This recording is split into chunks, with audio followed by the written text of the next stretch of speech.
So today I'm going to show basic sharpening and a few little tips and tricks on how to detect a burr and how to finish an edge. So today we're going to be working with a classic, the Norton India stone. It's a coarse and a fine stone, about 100 and 300 grit respectively. And we also have a steel. This one has grooves on both sides and also flat, smooth sections between. And we'll also go over using a strop today too a little bit. I like to use a little WD-40 for the lubrication of the surface, and because it's easy to get.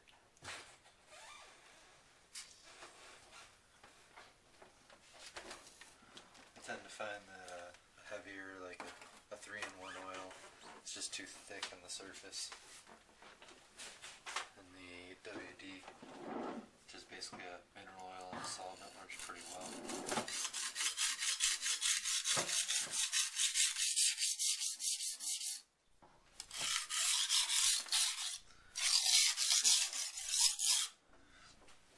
So, well, instead of just getting into it, we're going to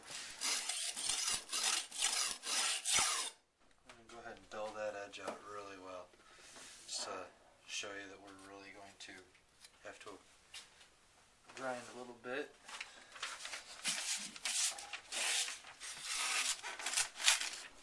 As you can see, it's not too sharp, so we're going to go ahead and start on the coarse side. I'm going to hold the knife at about a 45-degree angle to the stone, and using my fingers near the edge, I will pinpoint the pressure at the edge. As I get close to the tip, I'm going to raise up the handle slightly, and that will compensate the angle.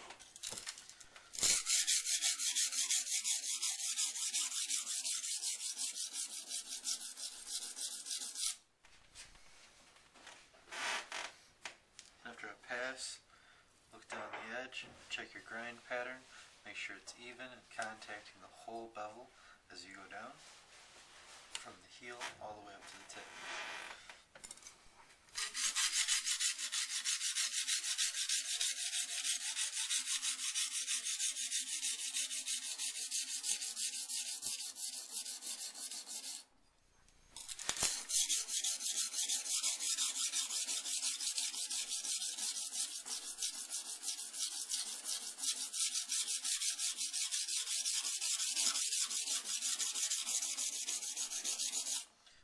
I'm showcasing this stone today instead of my normal water stones because not everybody wants to spend a couple $100 to sharpen their knives, and this is a very economical yet high quality option to get your knife sharp without having to spend a ton of money. I think I paid about $20 for that shipped to my door, and it works pretty well. It will work on some fairly hard steels too, or wear resistant steels, but it's going to be a lot slower, although it does still tend to work.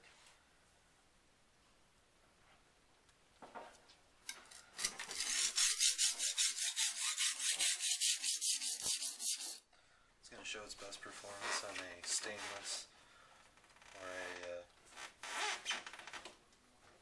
low alloy stainless or low alloy carbon steel.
this thing out, I really dulled it out. It's being a little bit challenging to keep that back from how flat I made it.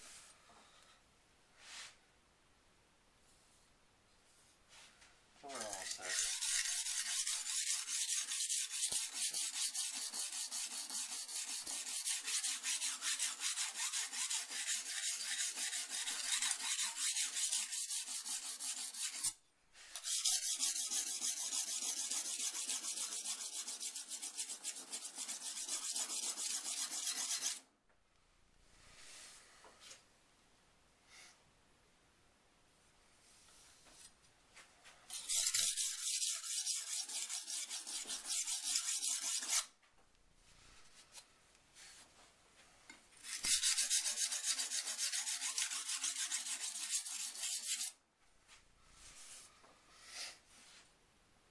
Okay, so the edge is now back together.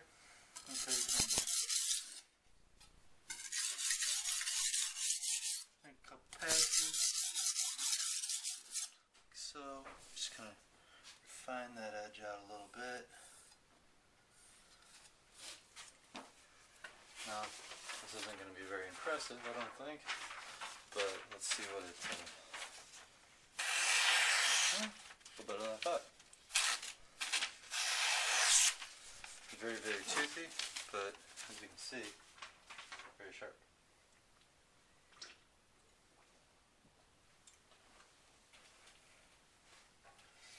So after that, I'm going to go ahead and flip it on over. And this is the fine side, around 300 grit, but the way this stone works, it kind of acts like a little bit finer of a stone. Produces a really crisp edge. A little more burring than you'll find on something like the Norton silicon carbide stone, which works great for more wear resistant steels. But the burr is easily taken off by any method of stropping or steeling.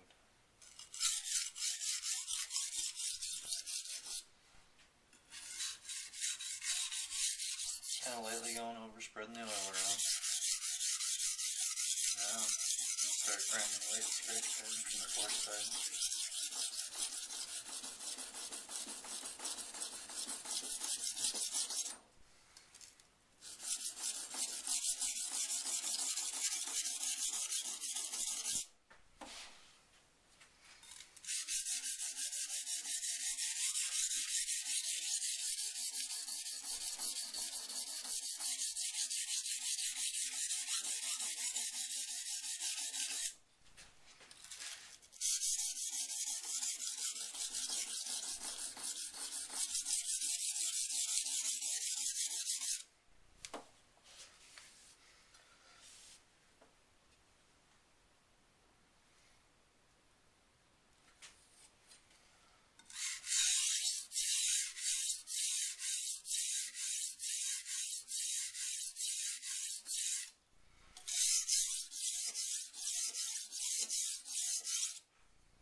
So I had a question come up. When I do this, what am I doing? I'm checking for the burr, and I do that because your nail is a hard surface, but it's easily scratched. And if the burr, which is prominent to one side of the bevel, will drag across that and scrape, and you'll even get little shavings of fingernail up on the edge. So when I go like that, I can hear it, as opposed to that side, which has a little bit different tone to it and has a smooth feel as it's going across a nail. Knowing that I got a burr on this side of the edge, I can then make a single pass like that at the correct angle and eliminate that burr. Well, in that case, it flipped it to the other side. So, some extra light passes. We can probably get that burr all but gone from the edge. So, takes a few hairs off. The burr isn't completely gone as I'd like it to be, but it's pretty good.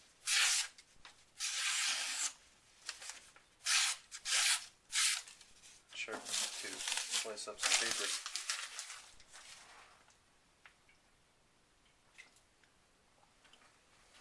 Now, even though this edge is sharp, it's not very refined.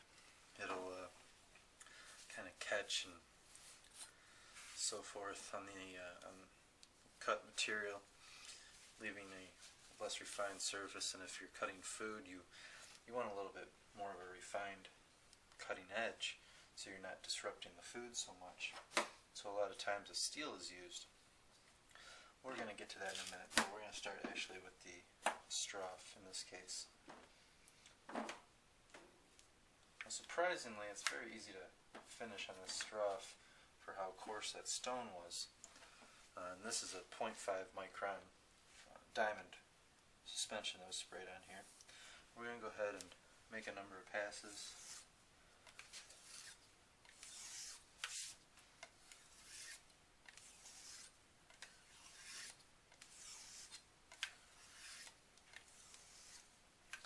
I find that you can almost lift the bevel up higher to start, almost micro beveling with the strop, and that'll really knock the burr off quickly.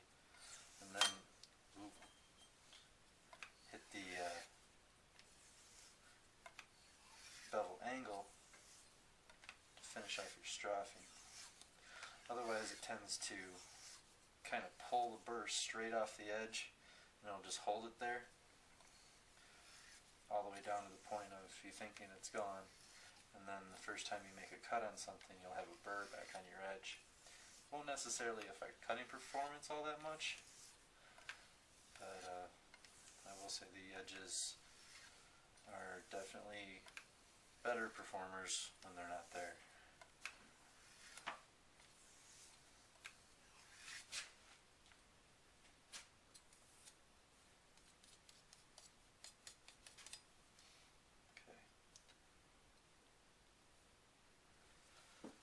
So the burr is pretty much gone off that edge. It's not really detectable. I might be able to find little traces under a microscope, but the edge has really improved.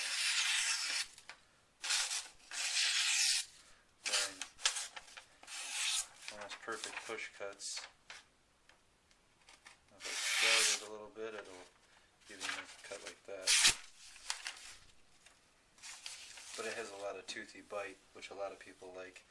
And for a knife like this, so this is a J. Henckels Sentoku, which is a quality steel, but it's not at an extreme high hardness like a better Japanese cutlery may be, or is. And going to a very refined edge with this doesn't work as well because of edge stability, which I won't get into right now, but basically a lot to do with material hardness. So for this blade, an edge like this works pretty well and offers you great sharpness and cutting ability. So what if you don't have a strop? If you don't have a strop or the compound, you can always use a sharpening steel to kind of refresh the edge here.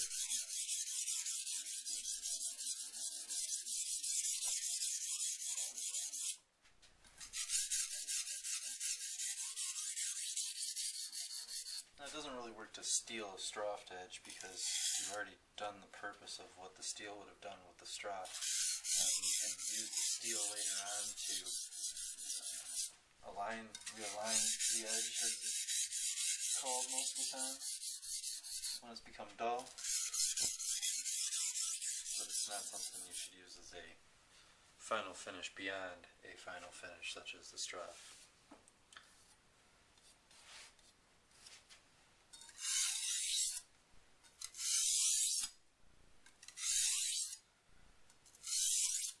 Okay,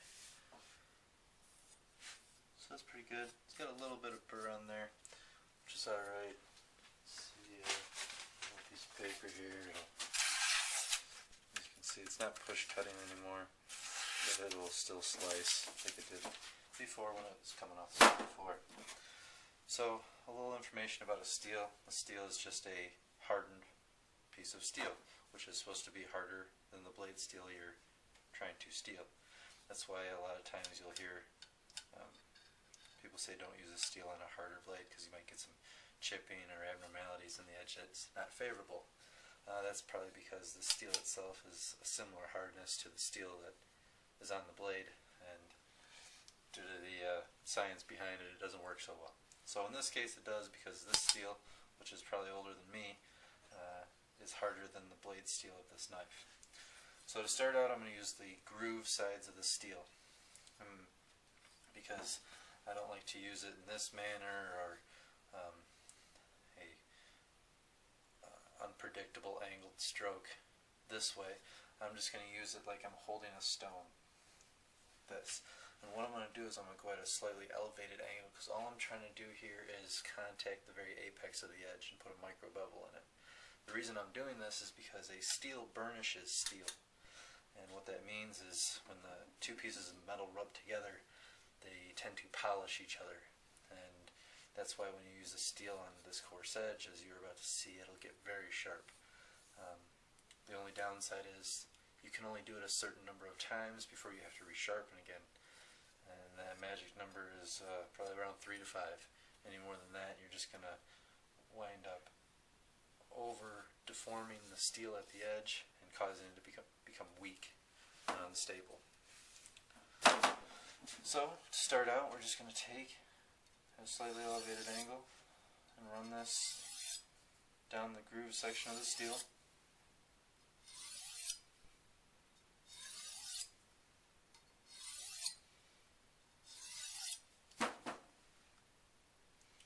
Feel the edge, and the edge is already brought up to a very high level of sharpness, very predominant burr to this side.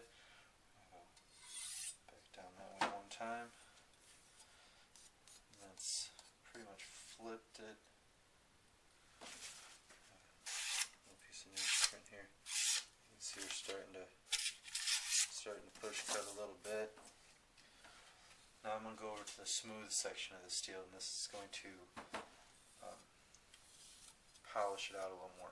The groove section of the steel concentrates the pressure on the edge, heavily deforming it, and that's good to start out with, but not always good to finish with. It can leave too much irregularities in the edge. So we're going to use the polished side to finish this off.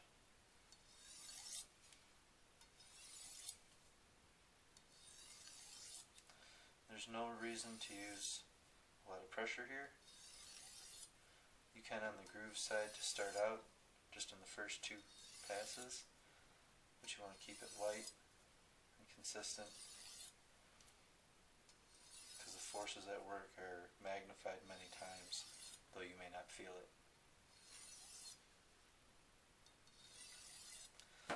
That's probably more than enough times across that. Let me see where I'm at here.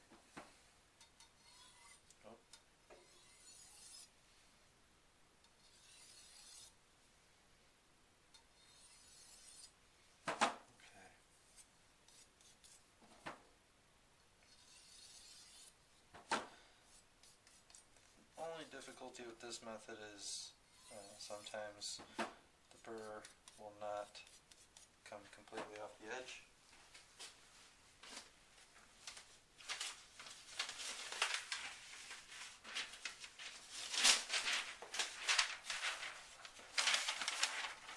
But you should be able to get it fairly close.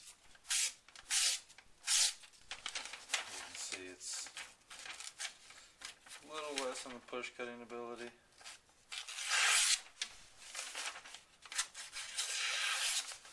It's still plenty of cut.